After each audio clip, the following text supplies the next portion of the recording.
Hello, જય માતાજી. કેમ છો તમે બધા? તો ફરી પાછા આપણે આવી ગયા છીએ નવો વ્લોગ લઈને.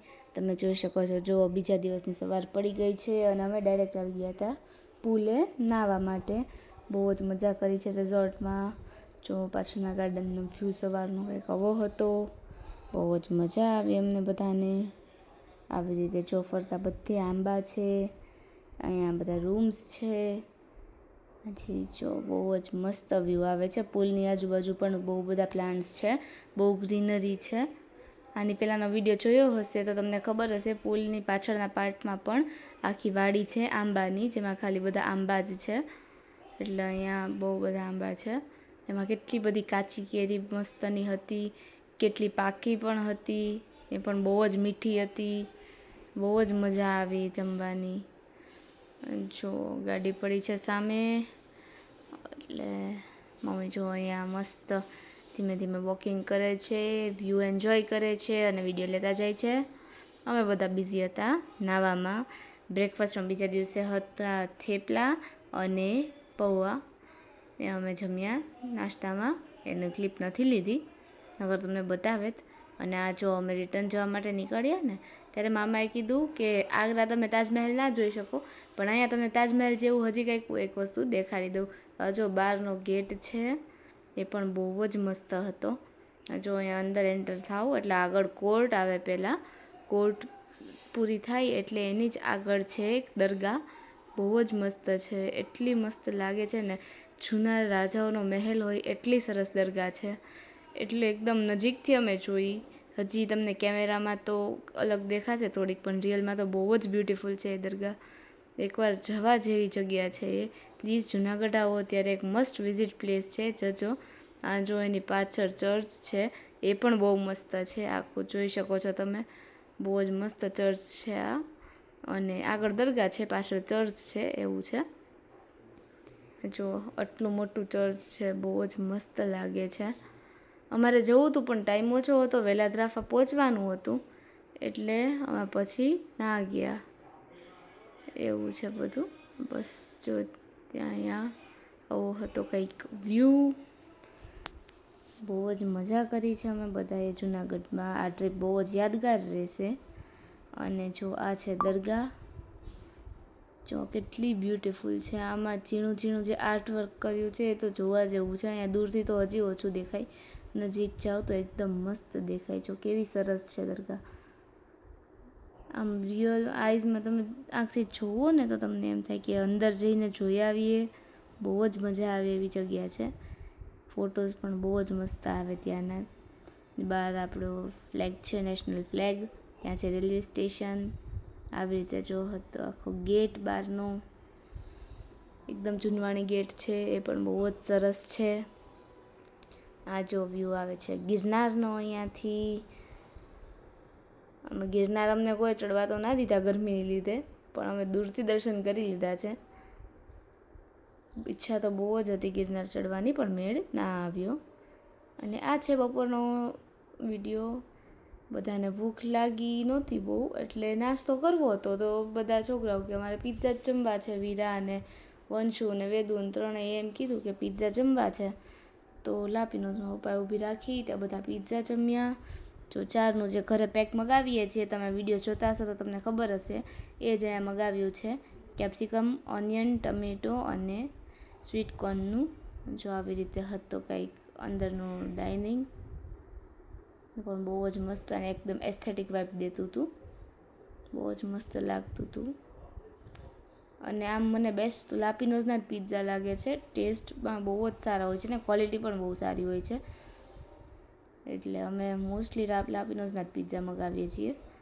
અને જો આ છે રાતનો વ્યૂ. દ્રાફા પહોંચીને પછી ઈદ દિવસે રાત્રે માસીબાને નીકળવાનું હતું અહેમદાબાદ જવા માટે. એ અહેમદાબાદ રહે છે, તો અમે એમને મૂકવા જતા હતા. રાતે જો રોડનો કંઈક આવો વ્યૂ હોય છે. બસ બધા વાતો કરતાં કરતાં જતા હતા. માસીબાની ટ્રાવેલ્સ હતી રાતની 10 વાગ્યાની. અમે એમને મૂકવા ગયા અને રિટર્નમાં આવતા આવતા અમે ગોલા પણ લેતા આવ્યા. જો બધા મસ્ત ગોલા એન્જોય કરે છે. અને આ છે બીજા દિવસે સવારનો વ્યૂ. અમે નીકળી ગયા હતા રિટર્ન ભાવનગર જવા માટે, ઘરે આવવા માટે.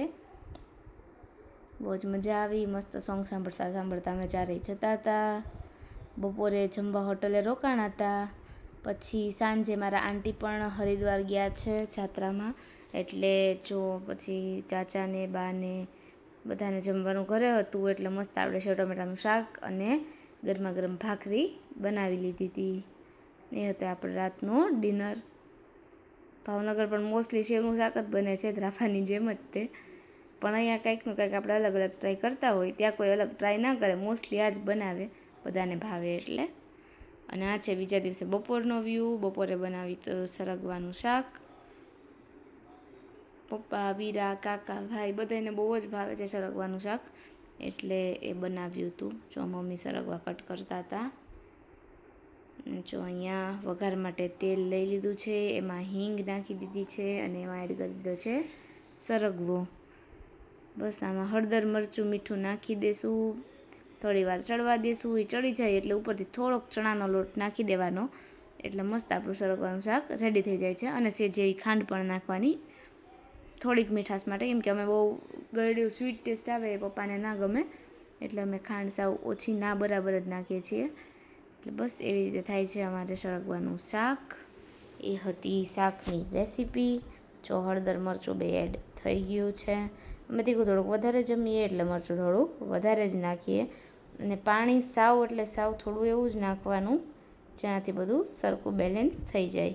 નકર રસો વધારે થઈ જાય, એ ના સારું લાગે. અને આ છે રાતનો વ્યૂ. આંટી ને બેન બે પાછા આવતા હતા હરિદ્વારથી રિટર્ન, એટલે અમે જો થોડુંક ઘણું ડેકોરેશન કર્યું છે ઘરે. બહાર મેં અહીંયા વેલકમ લખ્યું. અહીંયા જો આદિભાઈ અને વીરાબાઈએ બે આવી રીતે તોરણ બનાવ્યું, અને અહીંયા આખામાં આવી રીતે બોક્સ કરી દીધા છે. જો આવી રીતે કંઈક થોડુંક એવું ડેકોરેશન કર્યું હતું અમે એ બે માટે. આ દાદરા ઉપર થોડાક ફૂલ મૂક્યા છે, બધા મિક્સમાં, વ્હાઈટ ને ઓરેન્જ ને યલો ને રેડ રોઝ ને બધા હતા, એટલે થોડાક બધા મિક્સ કરીને મૂક્યા છે ફૂલ. એટલે આવું થોડુંક એવું ડેકોરેશન પણ અમે કર્યું હતું. જો ઠેઠ મંદિર સુધી થોડાક ફૂલ પાથર્યા, મંદિરમાં થોડાક ફૂલ મૂક્યા, કેમ કે આવશે જાત્રા કરીને એટલે મંદિરે દીવો કરવા આવશે. અને કેક મગાવી હતી પણ ટાઈમ ના રહ્યો, કાં કેક ઘરે બનાવી હતી પણ એ બી ટાઈમ ન રહ્યો, એટલે રવાનો શીરો બનાવ્યો, એની કેક ઘરે બનાવી લીધી હતી. અને આ છે એ જ દિવસે રાતનું. રાત્રે એકદમ વાવાઝોડા જેવું વાતાવરણ થઈ ગયું છે, અને ફૂલ વીજળી બહુ થાય છે. બહુ જ આમ મસ્ત ઠંડો પવન આવે છે. ઘણાને બીક લાગે, મને તો બહુ મજા આવે બેસવાની. એટલે જો અમે રાત્રે 2-2:30 વાગ્યા બાજુ અમે બેઠા હતા, હું, રિયા અને મમ્મી. રિયા રોકાણી હતી ઘરે, અમે ત્રણેય બેઠા હતા મસ્ત બહાર. એટલે જો વ્યૂ કંઈક આવો હતો, વીજળી થતી હતી, વરસાદ પણ આવતો હતો, એકદમ ઠંડુ વાતાવરણ હતું, બહુ જ મસ્ત પવન આવતો હતો. બહુ મજા આવી બેઠા બેઠા. મમ્મીએ વિડીયો લીધા અને અમે બે બહેનોએ વાતો કરી બેઠા બેઠા થોડીક વાર માટે.